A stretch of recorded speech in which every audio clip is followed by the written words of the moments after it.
Natural voice में आप सभी का स्वागत है। आइए आप सभी के सामने की कहानी लेकर आई हूँ, चतुर बहू। बहुत समय पहले की बात है। किसी गांव में एक धनी साहूकार रहता था। उसके 4 बेटे थे। चारों का विवाह हो चुका था। चारों बेटे और तीनों बड़ी बहुएं तो साधारण बुद्धि के थे, लेकिन छोटी बहू दुर्गा बड़ी चतुर और बुद्धिमान थी। साहूकार को अपनी छोटी बहू पर बड़ा भरोसा था। एक बार प्रदेश का राजा साहूकार से किसी बात पर नाराज हो गया।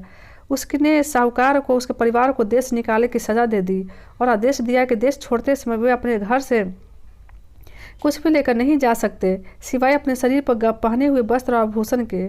साहूकार ऐसी आज्ञा सुनकर बहुत दुखी हुआ, पर राजा की आज्ञा मानने के अलावा उसके पास कोई और चारा भी नहीं था। चलते समय छोटी बहू ने राजा के सिपाहियों से पूछा कि क्या वह रास्ते में खाने के लिए कुछ रोटियां बना सकती है। राजा के सिपाहियों को उस पर कोई ऐतराज नहीं था।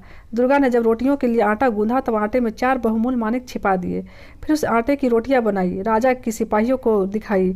सिपाहियों ने रोटी ले जाने दी। दुर्गा ने रोटियां एक पोटली में बांध ली। साहूकार का परिवार अपनी यात्रा पर निकल गया। सारा दिन चलने के बाद वे लोग एक नगर में पहुंचे। अब तक रात हो चुक गई थी। साहूकार के परिवार ने एक धर्मशाला में डेरा डाला और खा पीकर सो गए। सुबह साहूकार ने कहा, जो कुछ गहने सबके शरीर पर है वह सब दे दो, जिससे उन्हें बेचकर कुछ खाने पीने का सामान और पहनने के लिए कपड़े आदि खरीदे जाएं। पिताजी, आपको गहने बेचने की कोई आवश्यकता नहीं है। यह माणिक लीजिए और इसे बेचकर खाने पीने का सामान भी खरीदिए और व्यापार भी शुरू करिए। दुर्गा ने यह माणिक साहूकार को देते हुए कहा। साहूकार ने माणिक लिया और बाजार की तरफ चल दिया। यह बहुत ही बहुमूल्य माणिक है, इसका कोई मूल्य तो कोई बड़ा जौहरी ही दे सकेगा। उसने सोचा। यह माणिक लेकर उस सबसे बड़ी जौहरी की दुकान पर पहुंचा और उस माणिक को दिखाया। माणिक देखते ही जौहरी की आंखों में चमक आ गई। यह माणिक किसी तरह उससे हासिल करना होगा। उसने सोचा वह जौहरी असल में एक चोर था। उसने साहूकार की खूब आवभगत की और बोला, यह माणिक बहुत बहुमूल्य है, इसके लिए मुझे घर से सोने की मुहरें मंगानी होगी। और नौकर को घर भेज दिया मुहरें लाने के लिए। अब वह साहूकार को दूसरे कमरे में ले गया। वहाँ एक कुर्सी रखी थी। कुर्सी कच्चे सूत से बुनी थी और उस पर एक पतली गद्दी रखी थी। कुर्सी के नीचे एक तहखाना था। आप जब तक नौकर आता है तब इस कुर्सी पर बैठकर आराम कीजिए, मैं आपके लिए शरबत पानी भिजवाता हूँ। जौहरी साहूकार से बोला। साहूकार कुर्सी पर बैठ गया। उसके बोझ से कच्चे सूत के धागे टूट गए और वह तहखाने में गिर गया। जौहरी ने झटपट तहखाने के मुंह पर एक बड़ा पत्थर रख दिया और बाहर निकल गया।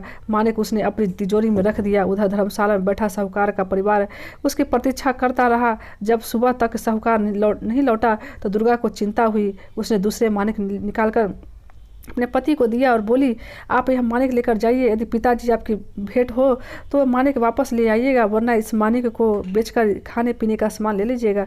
दुर्गा का पति माणिक लेकर बाजार की तरफ चल दिया।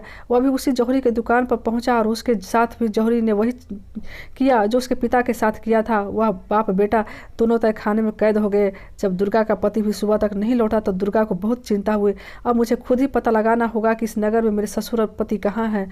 उसने अपने शरीर पर पहने हुए आभूषण लिए और बाजार की तरफ चल दी। वहां पहुंचकर आभूषण बेचकर उसने खाने पीने का सामान और सबके पहनने के कपड़े खरीदे। अपने लिए उसने सिपाही की पोशाक खरीदी।